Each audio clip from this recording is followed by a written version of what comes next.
नमस्कार दोस्तों, आज आपका एक बार फिर से स्वागत है हमारे YouTube चैनल पर। ऐसी ही और जानकारी प्राप्त करने के लिए हमारे चैनल को सब्सक्राइब करते रहिएगा।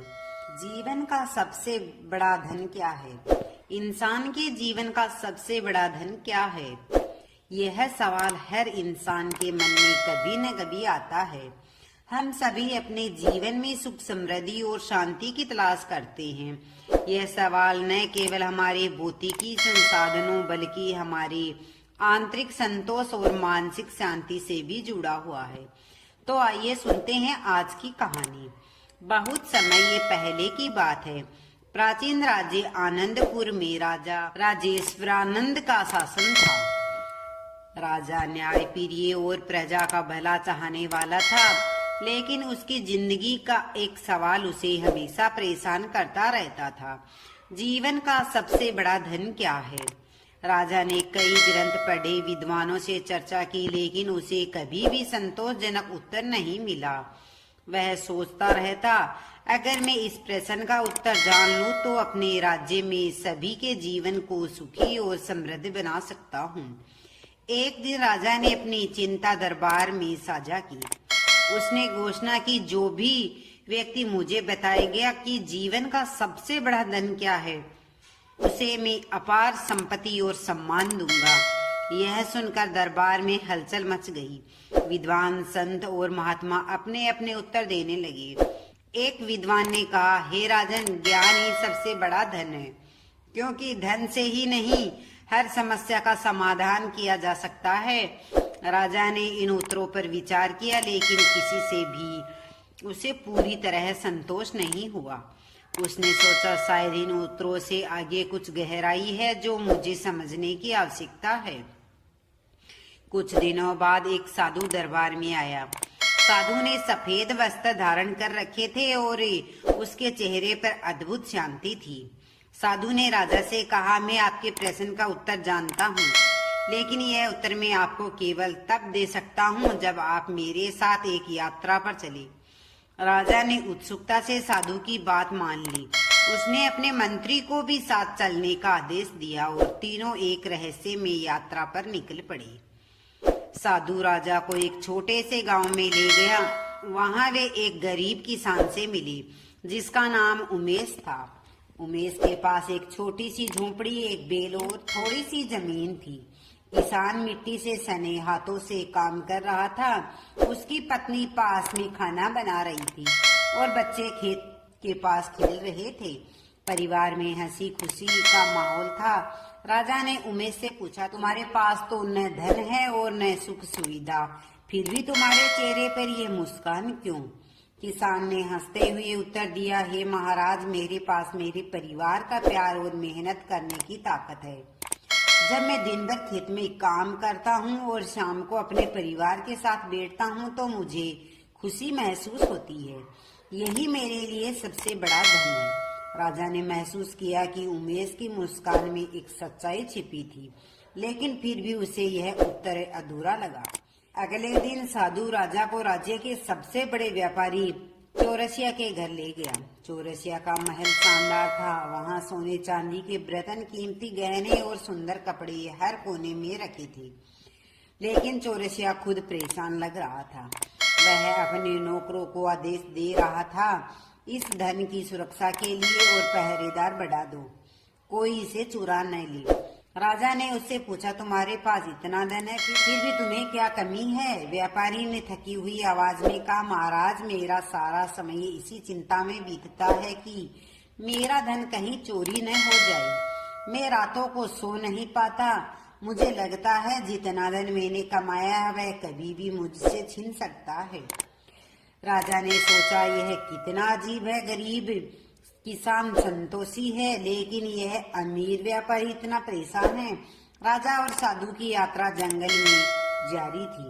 वे रास्ते में थकान से भरे थे, लेकिन साधु का चेहरा हमेशा शांत और संतुष्ट था। राजा की जिज्ञासा और बढ़ गई थी और वह जानना चाहता था कि साधु के पास जीवन का इतना गहरा अनुभव कहाँ से आया। जब वे एक दिन नदी के किनारे विश्राम कर रहे थे तो राजा ने साधु से पूछा, गुरुजी, आप हमेशा शांत रहते हैं, क्या आप मुझे एक ऐसी कहानी सुनाएंगे जो मुझे इस दुनिया के सबसे बड़े धन के बारे में समझा सके। साधु ने राजा की ओर मुस्कुराते हुए देखा और कहा, हे राजन, मैं तुम्हें एक ऐसी कहानी सुनाता हूँ जो धन के बारे में है। एक व्यापारी रहता था, उसका नाम रघुवीर था। वह बहुत ही ईमानदार और मेहनती था, लेकिन एक चीज उसे परेशान करती थी। वह हमेशा सोचता था कि उसकी गरीबी का कारण क्या है, जबकि वह इतना काम करता था, उसके पास घर, दुकान और काफी सामान था, फिर भी वह कभी संतुष्ट नहीं था। रघुवीर हमेशा सोचता था कि अगर उसके पास ज्यादा धन होता तो उसकी जिंदगी बेहतर हो जाती। एक दिन उसने एक बूढ़े साधु से सुना कि धन तो उस व्यक्ति के पास है जो इसे सही तरीके से इस्तेमाल करता है। यह सुनकर रघुवीर ने सोचा, मैं तो गरीब हूँ, शायद यह साधु मुझे कुछ रास्ता बताएगा। रघुवीर उस साधु के पास गया और बोला, हे भगवान, मुझे धन की आवश्यकता है ताकि मैं अपनी जिंदगी सुधार सकूं। कृपया मुझे कोई उपाय बताइए। साधु ने रघुवीर को देखा और कहा, तुम्हारे पास पहले से जो है वह काफी है, लेकिन अगर तुम सच में समृद्ध होना चाहते हो तो तुम्हें एक यात्रा पर जाना होगा।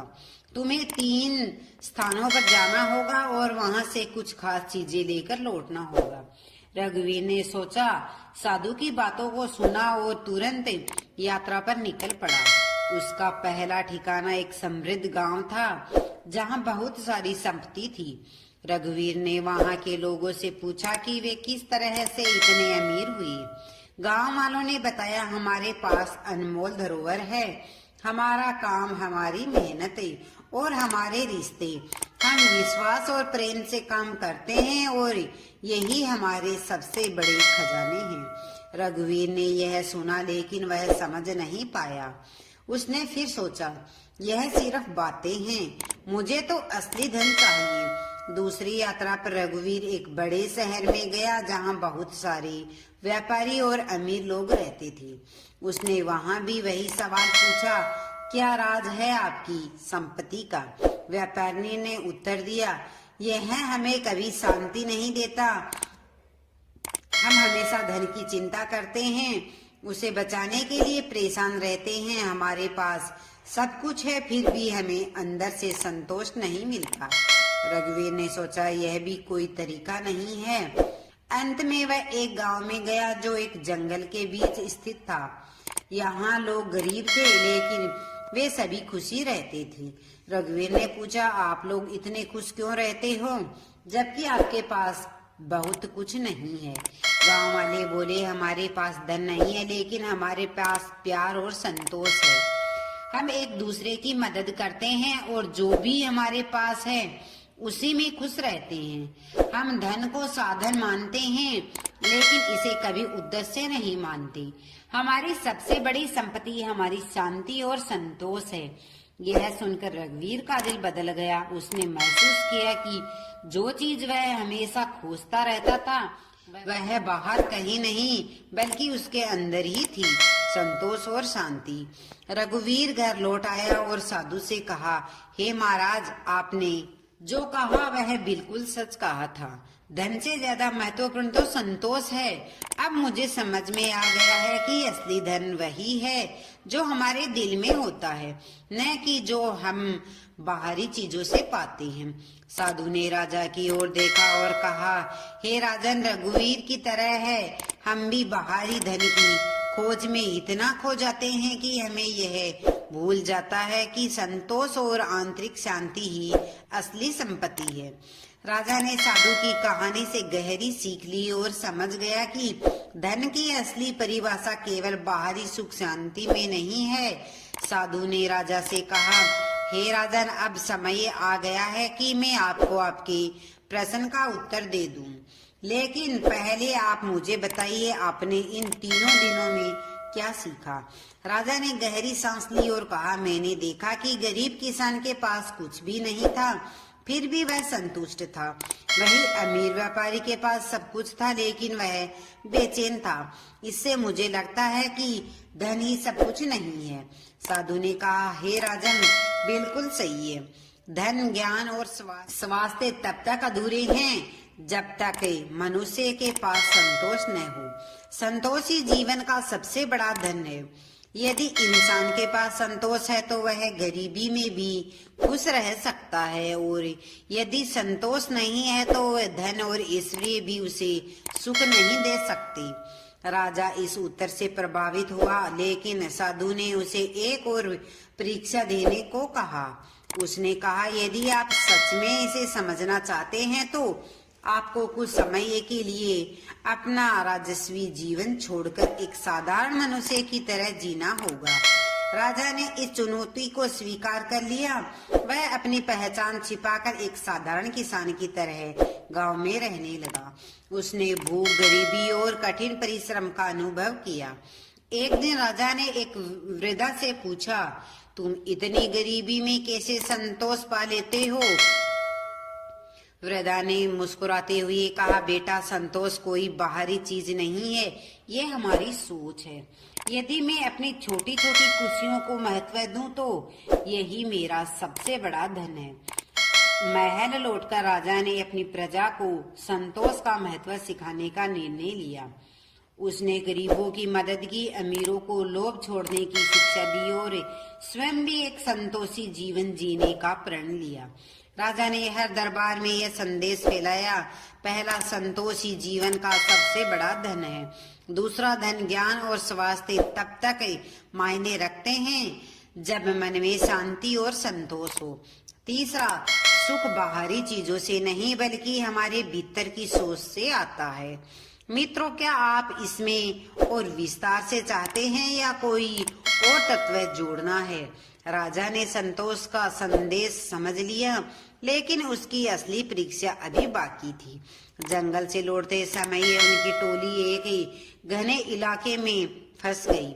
अचानक आसमान में काले बादल छा गए और तेज बारिश होने लगी। घोड़े डरकर भाग गए। राजा और साधु अपने सैनिकों से बिछड़ गए। अब वे सिर्फ 3 लोग थे, राजा, साधु और मंत्री। बारिश से बचने के लिए वे एक गुफा में शरण लेने गए। गुफा में पहुंचते ही अचानक वहां छिपे चोरों ने उस पर हमला कर दिया। चोरों का सरदार गुर्राते हुए बोला, हम जानते हैं कि तुम राजा हो, अपनी सारी धन दौलत हमारे हवाले करो। राजा ने शांत स्वर में कहा, मेरे पास अभी कुछ नहीं है, मैं केवल ज्ञान की खोज में निकला हूँ। साधु ने चुपचाप राजा को इशारा किया कि वह शांत रहे। फिर साधु ने चोरों से कहा, तुम्हारे जीवन का असली धन क्या है? क्या सिर्फ यह चोरी का धन है? चोर ने कहा, धन ही सब कुछ है, इसके बिना जीवन व्यर्थ है, दुख मिलता है। साधु ने कहा, तुम देखो, तुम अमीर बनने की कोशिश में हर पल रखते हो, क्या यह चीज जीने लायक है? चोरों के चेहरे पर सोच की लकीरें खिंच गई। कुछ देर बाद उन्होंने साधु और राजा को छोड़ दिया और उनकी टोली को जंगल का रास्ता दिखाया। आगे बढ़ते हुए रात हो चुकी थी। ठंड इतनी तेज थी कि मंत्री का शरीर थर्राने लगा। वह थकान और ठंड से चिल्लाया, हे महाराज, यह यात्रा मेरे बस की बात नहीं है। साधु ने मंत्री को एक पेड़ के नीचे बिठाया और अपने पास का गरम कंबल उसे दे दिया।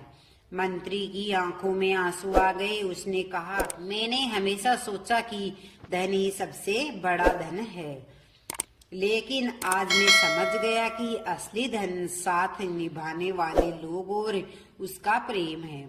आखिरकार सुबह होते होते वे एक नदी के पास पहुंचे।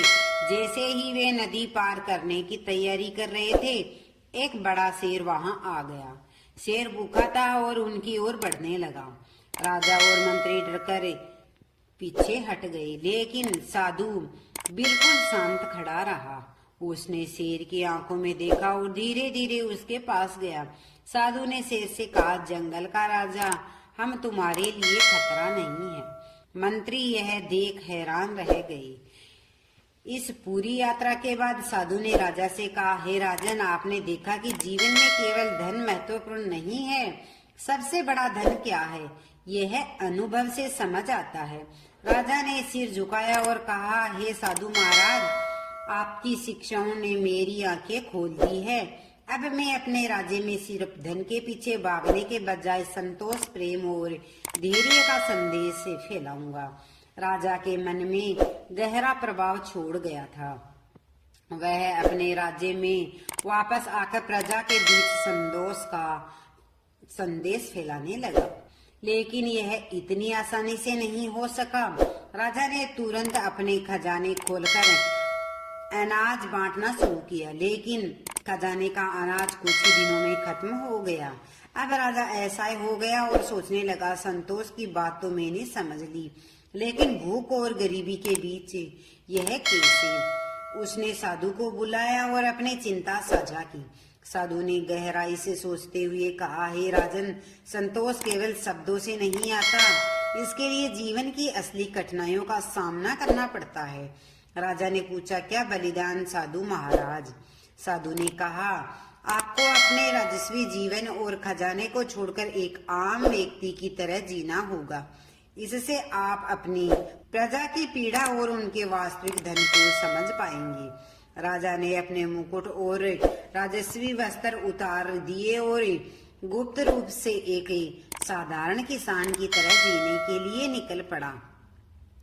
वह एक छोटे से गांव पहुंचा, जहां लोगों को नहीं पता था कि वह राजा है और न ही वह उनका मददगार। गांव के लोग भूख और गरीबी से जूझ रहे थे, फिर भी उनमें से कुछ ने राजा को एक रोटी और पानी देकर सहारा दिया।